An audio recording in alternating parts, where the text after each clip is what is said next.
कुरुवंश की उत्पत्ति। पुराणों के अनुसार ब्रह्मा जी से अत्रि, अत्रि से चंद्रमा, चंद्रमा से बुध और बुध से इलानंदन पुरूरवा का जन्म हुआ। पुरूरवा से आयु, आयु से राजा नहुष और नहुष से ययाति उत्पन्न हुए। ययाति से पुरु हुए। पुरु के वंश में भरत और भरत के कुल में राजा कुरु हुए। कुरु के वंश में शांतनु का जन्म हुआ। शांतनु से गंगानंदन भीष्म उत्पन्न हुए। उनके दो छोटे भाई और थे, चित्रांगद और विचित्रवीर्य। ये शांतनु से सत्यवती के गर्भ से उत्पन्न हुए थे। शांतनु के स्वर्गलोक चले जाने पर भीष्म ने अविवाहित रहकर अपने भाई विचित्रवीर्य के राज्य का पालन किया। भीष्म महाभारत के प्रमुख पात्रों में से एक है। ये महाराजा शांतनु के पुत्र थे। अपने पिता को दिए गए वचन के कारण इन्होंने आजीवन ब्रह्मचर्य का व्रत लिया था। इन्हें इच्छामृत्यु का वरदान प्राप्त था। एक बार हस्तिनापुर नरेश दुष्यंत आखेट खेलने वन में गए। जिस वन में वे शिकार के लिए गए थे उसी वन में कल्व ऋषि का आश्रम था। कल्व ऋषि के दर्शन करने के लिए महाराज दुष्यंत उनके आश्रम पहुंच गए। पुकार लगाने पर एक अति लावण्यमयी कन्या ने आश्रम से निकलकर कहा, हे राजन, महर्षि तो तीर्थ यात्रा पर गए हैं, किंतु आपका इस आश्रम में स्वागत है। उस कन्या को देखकर महाराज दुष्यंत ने पूछा, बालिके आप कौन हैं? बालिका ने कहा, मेरा नाम शकुंतला है और मैं कल्व ऋषि की पुत्री हूँ। उस कन्या की बात सुनकर महाराज दुष्यंत आश्चर्यचकित होकर बोले, महर्षि तो आजन्म ब्रह्मचारी है, फिर आप उनकी पुत्री कैसे हईं? उनके इस प्रश्न के उत्तर में शकुंतला ने कहा, वास्तव में मेरे माता पिता मेनका और विश्वामित्र है। मेरी माता ने मेरे जन्म होते ही मुझे वन में छोड़ दिया था जहाँ पर शकुंत नामक पक्षी ने मेरी रक्षा की। इसीलिए मेरा नाम शकुंतला पड़ा। उसके बाद कल्व ऋषि की दृष्टि मुझ पर पड़ी और वे मुझे अपने आश्रम में ले आए। उन्होंने ही मेरा भरण-पोषण किया। जन्म देने वाला, पोषण करने वाला तथा अन्न देने वाला, ये तीनों ही पिता कहे जाते हैं। इस प्रकार कल्व ऋषि मेरे पिता हुए। शकुंतला के वचनों को सुनकर महाराज दुष्यंत ने कहा, शकुंतले, तुम क्षत्रिय कन्या हो। यदि तुम्हें किसी प्रकार की आपत्ति न हो तो मैं तुमसे विवाह करना चाहता हूँ। शकुंतला भी महाराज दुष्यंत पर मोहित हो चुकी थी। आठ उसने अपनी स्वीकृति प्रदान कर दी।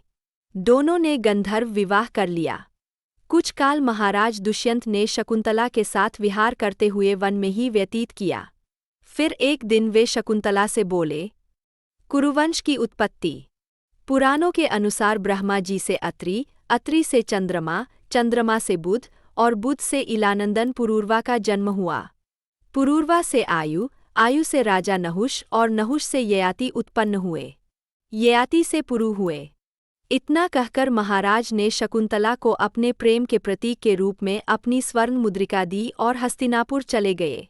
एक दिन उसके आश्रम में दुर्वासा ऋषि पधारे। महाराज दुष्यंत के विरह में लीन होने के कारण शकुंतला को उनके आगमन का ज्ञान भी नहीं हुआ और उसने दुर्वासा ऋषि का यथोचित स्वागत सत्कार नहीं किया। दुर्वासा ऋषि ने इसे अपना अपमान समझा और क्रोधित होकर बोले, बालिके, मैं तुझे शाप देता हूँ कि जिस किसी के ध्यान में लीन होकर तूने मेरा निरादर किया है वह तुझे भूल जाएगा। दुर्वासा ऋषि के शाप को सुनकर शकुंतला का ध्यान टूटा और वह उनके चरणों में गिरकर क्षमा प्रार्थना करने लगी। शकुंतला के क्षमा प्रार्थना से द्रवित होकर दुर्वासा ऋषि ने कहा, अच्छा, यदि तेरे पास उसका कोई प्रेम चिन्ह होगा तो उस चिन्ह को देख, उसे तेरी स्मृति हो आएगी। महाराज दुष्यंत से विवाह से शकुंतला गर्भवती हो गई थी। कुछ काल पश्चात कल्व ऋषि तीर्थ यात्रा से लौटे तब शकुंतला ने उन्हें महाराज दुष्यंत के साथ अपने गंधर्व विवाह के विषय में बताया। इस पर महर्षि कल्व ने कहा, पुत्री, विवाहित कन्या का पिता के घर में रहना उचित नहीं है। अब तेरे पति का घर ही तेरा घर है। इतना कहकर महर्षि ने शकुंतला को अपने शिष्यों के साथ हस्तिनापुर भिजवा दिया। मार्ग में एक सरोवर में आचमन करते समय महाराज दुष्यंत की दी हुई शकुंतला की अंगूठी, जो कि प्रेम चिन्ह थी, सरोवर में ही गिर गई। उस अंगूठी को एक मछली निगल गई। महाराज दुष्यंत के पास पहुंचकर कल्व ऋषि के शिष्यों ने शकुंतला को उनके सामने खड़ी करके कहा, महाराज, शकुंतला आपकी पत्नी है। आप इसे स्वीकार करें। महाराज तो दुर्वासा ऋषि के शाप के कारण शकुंतला को विस्मृत कर चुके थे। उन्होंने शकुंतला को स्वीकार नहीं किया और उस पर उल्टा होने का लांछन लगाने लगे। शकुंतला का अपमान होते ही आकाश में जोरों की बिजली कड़क उठी और सबके सामने उसकी माता मेनका उसे उठा ले गई। जिस मछली ने शकुंतला की अंगूठी को निगल लिया था, एक दिन वह एक मछुआरे के जाल में आ फंसी। जब मछुआरे ने उसे काटा तो उसके पेट अंगूठी निकली। मछुआरे ने उस अंगूठी को महाराज दुष्यंत के पास भेंट के रूप में भेज दिया। अंगूठी को देखते ही महाराज को शकुंतला का स्मरण हो आया और वे अपने कृत्य पर पश्चाताप करने लगे। महाराज ने शकुंतला को बहुत ढूंढवाया किंतु उसका पता नहीं चला। कुछ दिनों के बाद देवराज इंद्र के निमंत्रण पाकर देवासुर संग्राम में उनकी सहायता करने के लिए महाराज दुष्यंत इंद्र की नगरी अमरावती गए।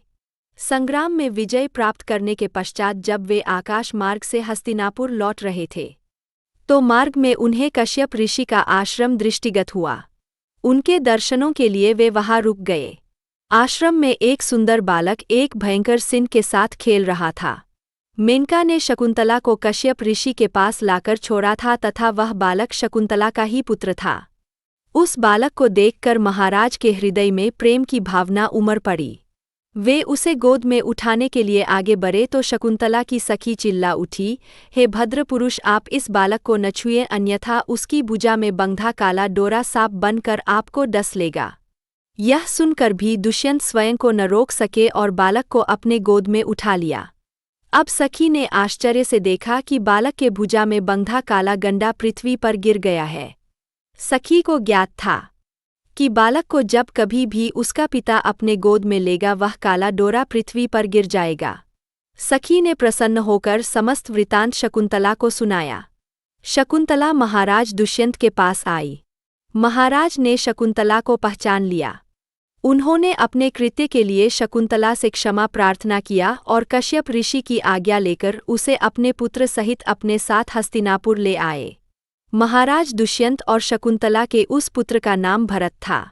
बाद में वे भरत महान प्रतापी सम्राट बने और उन्हीं के नाम पर हमारे देश का नाम भारतवर्ष हुआ।